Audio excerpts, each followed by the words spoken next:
దివ్యజ్ఞాన కథలు.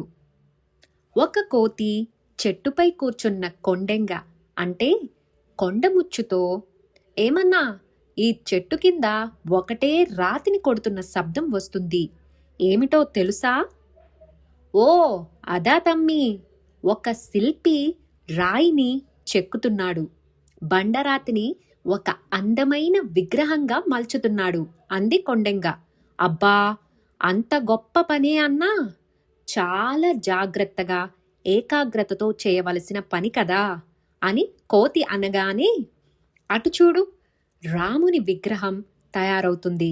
అంటే అతని మనస్సులో రాముణ్ణి ధారణ చేస్తేనే ఆ విగ్రహం పూర్తి అవుతుందని కొండెంగ అంది.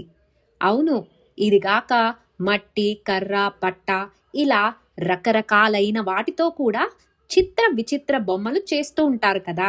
మన బొమ్మలు కూడా పిల్లలు ఆడుకోవడానికి చేస్తారు అంది కోతి. ఒక బొమ్మ తయారు చేయాలంటే ఎంతో ఓపిక కావాలి, నైపుణ్యం సంపాదించాలి. ఇందులో ఒక రహస్యం ఉంది. బొమ్మ తయారైనప్పుడు కళాకారునికి ధారణ అవసరం.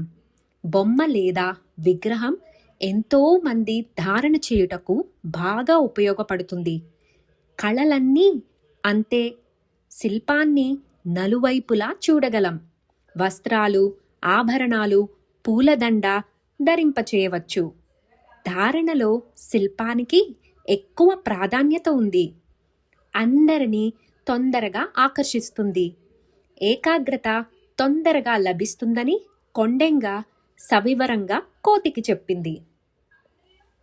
మరిన్ని కథలతో మళ్ళీ కలుద్దాం. ధ్యానప్రస్థం.